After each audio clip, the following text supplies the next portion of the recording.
Big mistake. She slapped the billionaire's Jewish wife in public. Min. Later, she was begging. The slap echoed through the gala hall like thunder on a stormy day. Dirty cow. How dare you wear that here?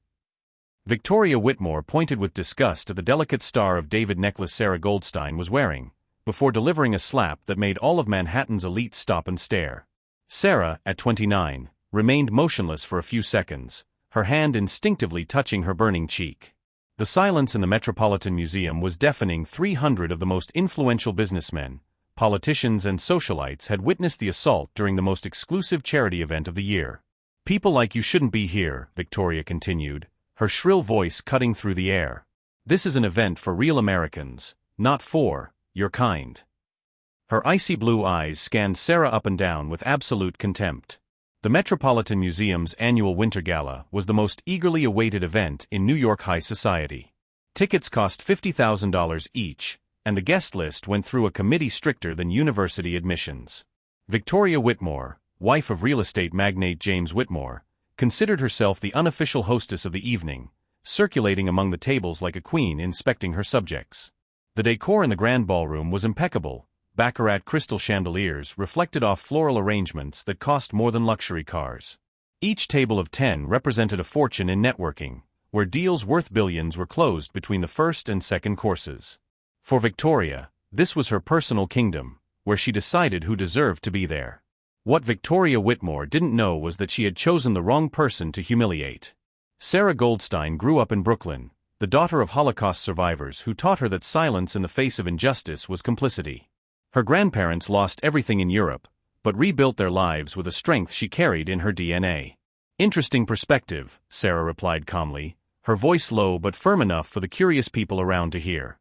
My grandparents also thought they belonged somewhere, until they were expelled by the Nazis. Victoria laughed cruelly, gesturing to the nearby tables where other socialites were watching the scene with morbid fascination. Always with that dramatic little story. You use it for everything, don't you? To get pity, money, privileges. She gestured theatrically to the crowd. Look at that. The poor victim trying to make us feel guilty. The surrounding crowd was clearly divided.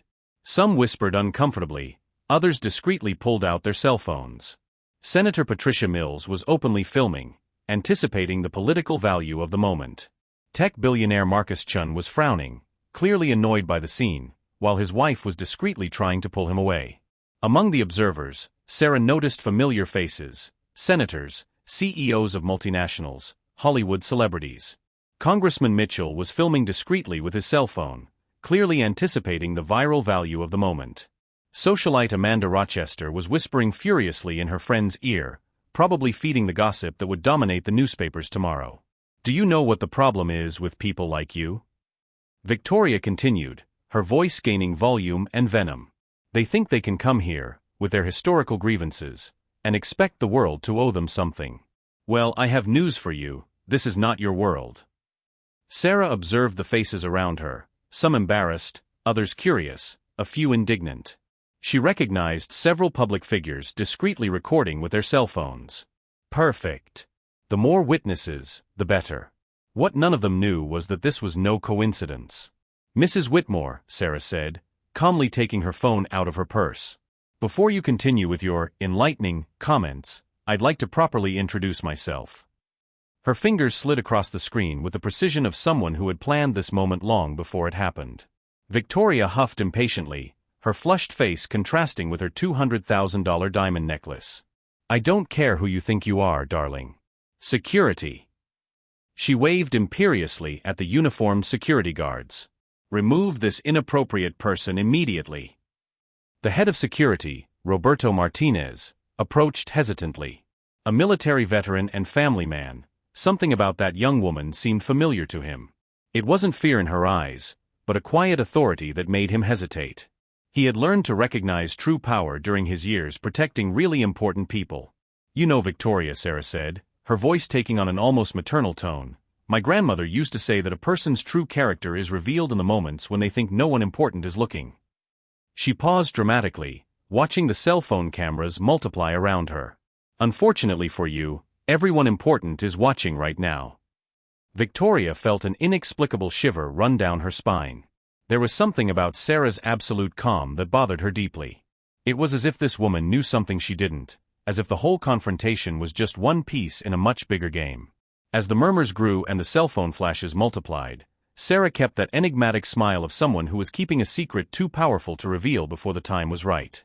Her hands didn't tremble, her breathing remained controlled, signs that Victoria, blinded by her own arrogance, couldn't interpret.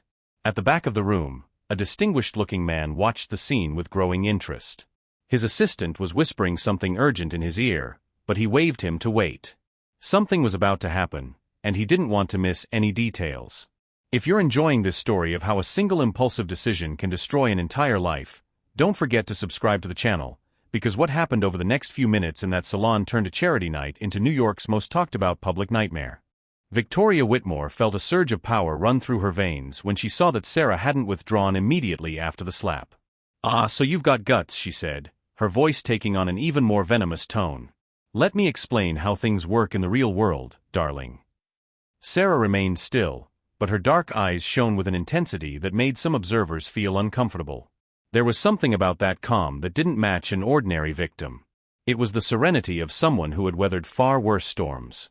"You always do this," Victoria continued, gesturing dramatically at the growing audience. "You invent persecution where it doesn't exist, you use history to your advantage. Well, here at the Metropolitan Museum, we honor real American culture, not victimhood fantasies." Congressman Mitchell whispered to his wife, "She's burying herself." But Victoria was too blinded by her own arrogance to notice the looks of disapproval multiplying around her. Sarah finally spoke, her voice low but carrying an authority that made several people lean in to hear better. "My grandmother survived Auschwitz, Mrs. Whitmore. She taught me that the real danger comes not from hysterical screams, but from the complicit silence of those who watch and do nothing." "Auschwitz, how convenient." Victoria laughed cruelly. "Always the same dramatic story. You must have memorized it in some emotional manipulation course." She turned to the audience. "Look how she uses other people's suffering to play the victim." Roberto Martinez, the head of security, frowned even more. There was something familiar about that young woman, but he couldn't identify what. His veteran instincts whispered that he was missing something important in the equation. Sarah smiled slightly, a smile that didn't reach her eyes. "You know, Victoria, you're right about one thing. I really have memorized some stories." She paused, watching the crowd of cell phones recording. "The difference is that my stories are true." "Oh, please." Victoria snorted. "Next thing you'll be telling me that you're related to some famous survivor or that you have important connections. It's always the same cheap act." From the back of the room, the distinguished-looking man continued to watch with growing interest. His assistant tried again to get his attention, but he waved him to wait. Something was definitely about to happen. Sarah took her phone out of her handbag with deliberate, calm movements. "Actually, Victoria, since you mentioned important connections." Her fingers slid across the screen with the precision of someone who already knew exactly what she was looking for. "Perhaps it would be interesting for you to know who I really am." Victoria rolled her eyes theatrically. "Oh God, here comes the drama. Let me guess, you're the daughter of some politician, or married to some average businessman who thinks he's important in this town." Sarah's smile widened slightly. "Not exactly." She located what she was looking for on her phone and looked up at Victoria. "But since you insist on talking about important connections, perhaps you should know that my husband is currently finalizing the acquisition of Whitmore Properties." Victoria blinked rapidly, as if she had been slapped back.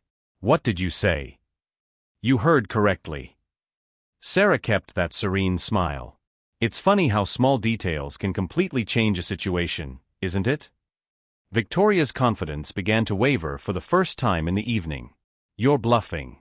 There is no acquisition of Whitmore Properties. My husband would tell me." "Does your husband really tell you everything?" Sarah asked with genuine curiosity. "That's interesting.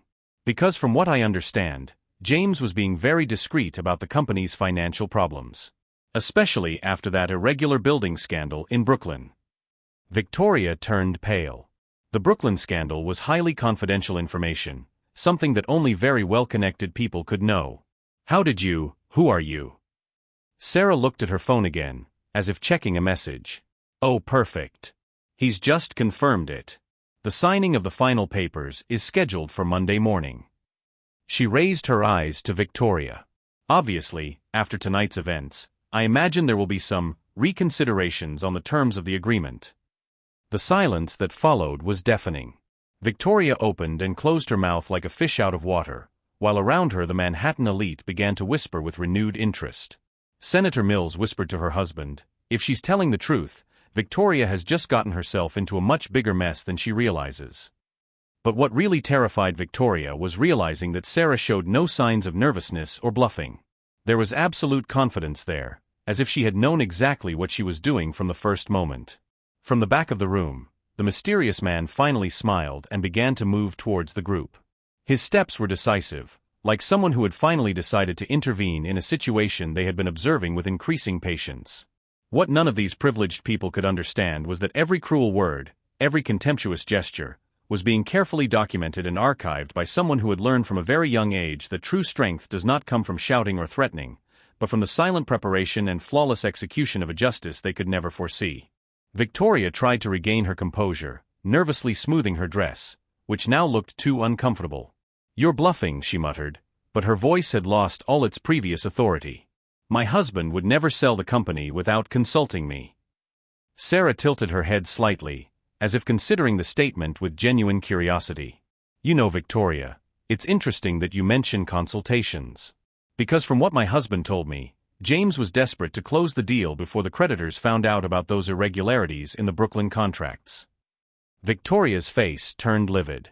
That information was ultra-confidential, known only to James and a few company executives. "How could you know that?" "Oh dear," Sarah smiled with a kindness that didn't reach her eyes. "Do you really think that tonight was a chance encounter? That I just decided to show up at the same event as you by chance?" The surrounding crowd continued to record, but now there was a different energy in the air.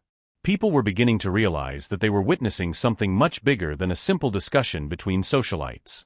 Senator Mills whispered to her husband, "She planned this. Look how calm she is, as if she knew exactly what was going to happen." Sarah continued, her voice retaining that almost maternal tone that made each word all the more devastating. "You see, Victoria, when you choose to attack someone based solely on prejudice and appearances, it's always smart to first find out who that person really is." Who are you?" Victoria asked, her voice now a desperate whisper. Before Sarah could answer, the man who had been watching from the back of the hall finally reached the group. Tall, distinguished-looking, with perfectly combed gray hair and a suit that cost more than many cars, he moved with the quiet authority of someone used to running multinational boardrooms. "Sorry it took so long, dear," he said calmly, placing a protective hand on Sarah's shoulder. "The connection with Tokyo took longer than expected." His blue eyes fixed on Victoria with a coldness that made several people around take a step back. Victoria looked at the man, then at Sarah, then back at him. Recognition struck her face like a bolt of lightning. David Goldstein. "This is my husband, Victoria," Sarah said serenely. "David Goldstein, CEO of Goldstein International Holdings. You might recognize the name of the company that just acquired a majority stake in Whitmore Properties." The silence that followed was absolute. David Goldstein wasn't just a billionaire. He was known for turning failing companies into empires and for never doing business with people who didn't respect his core values. Marcus Chun, the tech billionaire, whispered to his wife, "Goldstein? She's married to David Goldstein. Victoria just attacked one of the most powerful women in New York." David looked around the group of onlookers, his eyes registering every face, every cell phone recording. "I imagine you all witnessed what happened here tonight," he said calmly.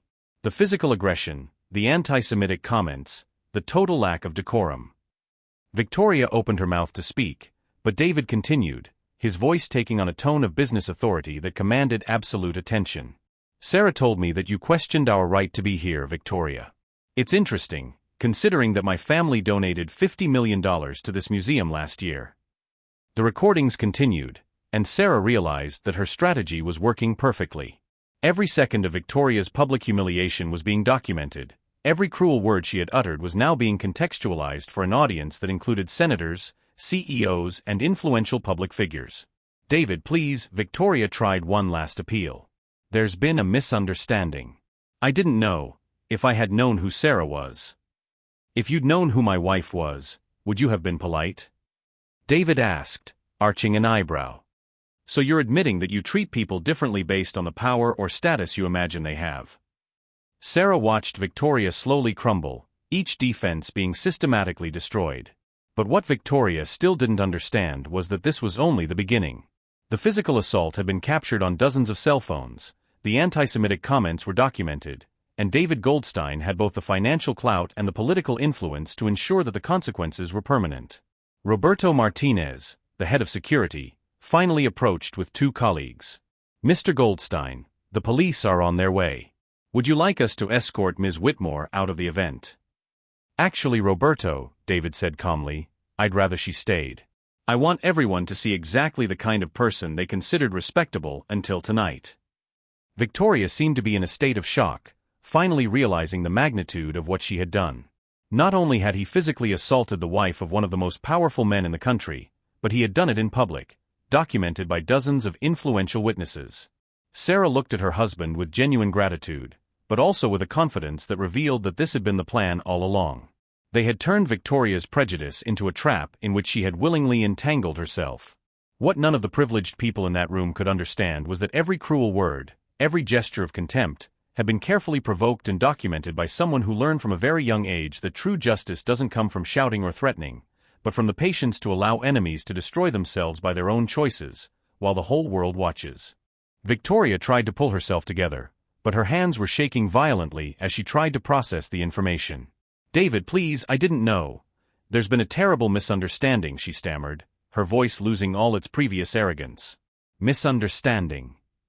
David repeated, his voice icy. You physically assaulted my wife and made anti-Semitic remarks in public. Exactly which part of that was a misunderstanding? Sarah watched Victoria crumble with a calm that revealed her true control of the situation. You know, Victoria, there's something you still don't understand about tonight. What? Victoria whispered, her desperate eyes jumping between Sarah and David. I didn't come here by chance, Sarah said softly. I came specifically to find you. The blood drained completely from Victoria's face. That's impossible. How could you have known I'd be here? David smiled coldly. My wife has done very thorough research on you over the last 3 months, Victoria. Every event you attend, every prejudiced comment you've made in public, every person you've humiliated.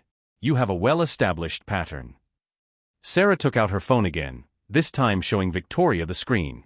These are screenshots of your comments on social media. Particularly interesting are the ones from 2019, when you suggested that certain people should be removed from important cultural events. Victoria looked at the screen and paled even more. Her own posts, comments she had made thinking she was safe in closed groups of socialites, were now compiled in damning evidence. And this one, Sarah continued, swiping to another screenshot, where you refer to immigrant families as parasites who suck up American resources. Very eloquent, by the way. You can't use that against me, Victoria whispered. That's invasion of privacy. Privacy.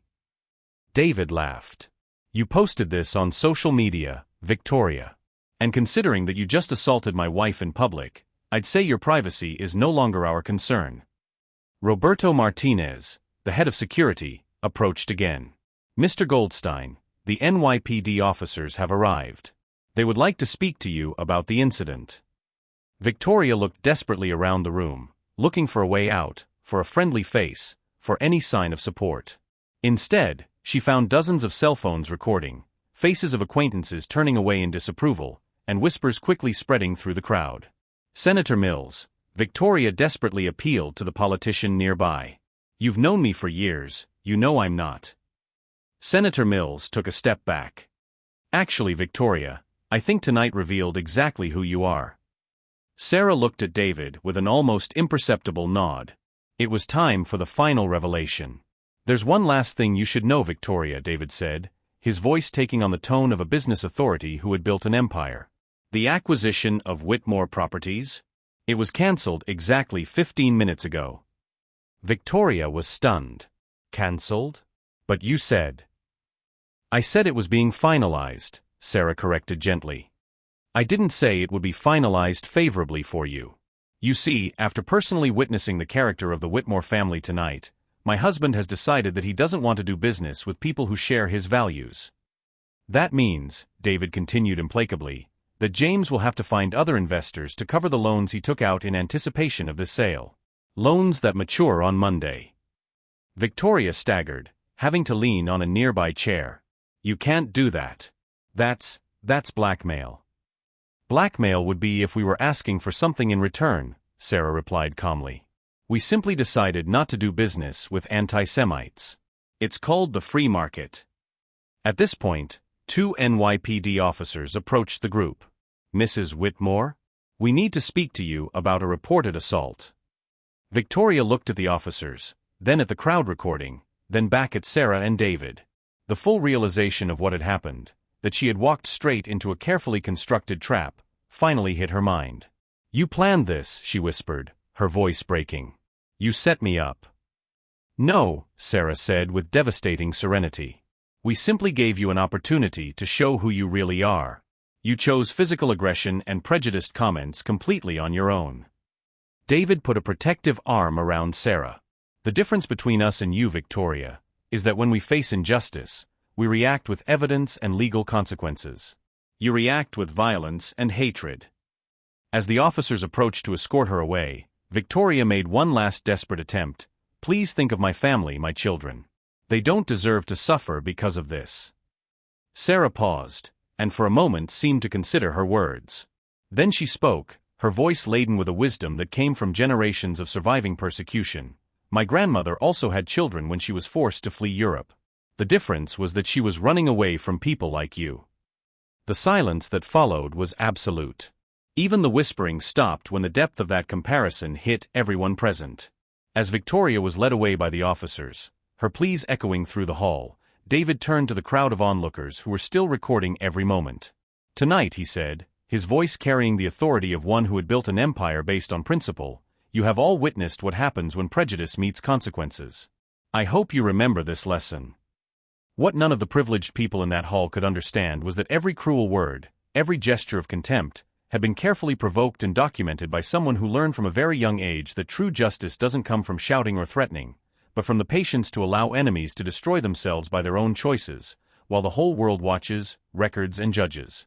6 months later, the video of the confrontation at the Metropolitan Museum had gone viral with over 50 million views. #Victoria Whitmore Racist was among the most enduring trending topics in Twitter history, and each attempt by Victoria to defend herself publicly only intensified the wave of repudiation. Victoria's fall from grace was as spectacular as it was swift. James Whitmore filed for divorce 3 weeks after the incident, claiming irreconcilable differences, an elegant euphemism for my wife destroyed our family reputation in one night. Whitmore Properties filed for bankruptcy 2 months later, unable to secure new investors or contracts in the wake of the scandal. Sarah watched the news from the comfort of her office at the Goldstein Foundation for Education and Tolerance, set up with an initial donation of $100 million shortly after that fateful night. What had started as personal justice had turned into something much bigger, a national movement against discrimination in cultural and educational spaces. Honey, CNN is on the line, David announced, entering the office with that proud smile she had learned to love even more. They want to do an interview about the cultural exchange program we launched in Brooklyn. Sarah smiled, remembering how her grandmother always said that great injustices gave rise to great opportunities for change.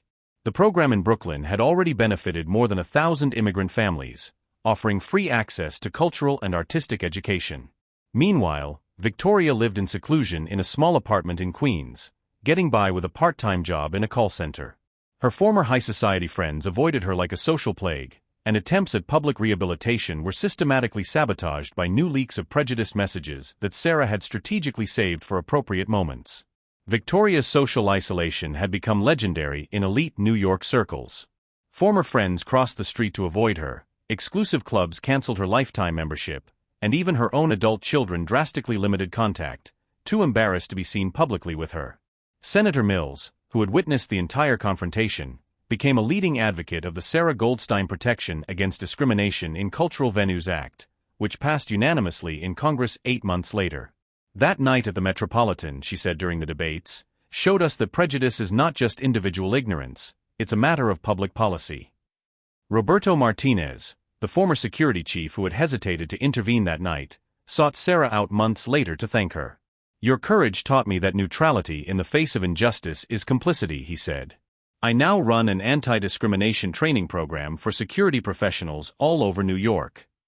The Metropolitan Museum, initially embarrassed by the negative publicity, fully embraced the change. They created the Sarah Goldstein Cultural Inclusion Program, offering free monthly events to communities historically excluded from elite cultural spaces. The irony didn't go unnoticed. The same hall where Victoria had assaulted Sarah now hosted immigrant families weekly for free educational events. The Goldstein Foundation's impact quickly expanded beyond New York. Branches were opened in Los Angeles, Chicago, and Miami, each offering programs tailored to the specific needs of local communities. Sarah had transformed her humiliation into a national empowerment network that served more than 10,000 families annually. David found Sarah on the balcony of her Hamptons home one Sunday afternoon, watching the sun set over the ocean. "Any regrets?" he asked, knowing that Victoria had once again tried to approach him through intermediaries, begging for forgiveness. "None," Sarah replied without hesitation. "My grandmother taught me that when you allow one injustice to go without consequences, you authorize 1,000 others. Victoria wasn't punished for assaulting me, she was punished for perpetuating a system that oppresses people every day." The most surprising transformation came from unexpected sources. Marcus Chun, the tech billionaire who had witnessed the confrontation, launched an anonymous reporting platform for discrimination at corporate events. "Seeing Sarah's courage that night made me realize that my previous silence had been cowardice disguised as neutrality." 3 years later, Sarah was on the main stage of TEDx Global, sharing her story with an audience of millions. "Prejudice thrives on silence," she said, her voice echoing through the packed auditorium. "Not because victims don't speak out, but because witnesses choose not to listen." Victoria, watching from her small apartment, finally understood the magnitude of what she had unleashed. It wasn't just about a slap or cruel comments, it was about an entire system of privilege and exclusion that Sarah had exposed with surgical precision. Victoria's attempts to get better jobs were consistently thwarted when employers discovered her identity through basic Google searches. Her name had become synonymous with intolerance, a mark that would follow her for the rest of her life. Even her former domestic employers refused to provide positive references. The legacy of that night at the Metropolitan Museum transcended personal revenge. Sarah had turned her humiliation into a movement that changed public policy, created educational opportunities, and inspired an entire generation to confront prejudice wherever they found it. "The best revenge," Sarah concluded her TEDx talk, "is not to destroy your oppressors, it's to build a world where oppression becomes impossible." David, watching from backstage, smiled proudly. His wife had turned hate into hope, discrimination into opportunity, and injustice into a legacy of lasting social change. Victoria Whitmore had tried to humiliate a woman because of her religion and background. In response, Sarah Goldstein built an empire of tolerance and education that would benefit generations to come. The difference between destroying and building had never been clearer. 5 years after the incident, when Victoria occasionally saw Sarah on the news opening a new school or receiving humanitarian awards, she finally understood the true extent of her defeat. She hadn't just lost money or social status, she had lost the opportunity to be part of something bigger than herself. If this story of how a single night of courage can change the world has inspired you, subscribe to the channel for more stories about people who have turned injustice into justice, and discover how small acts of bravery can generate extraordinary changes that echo far beyond our individual lives.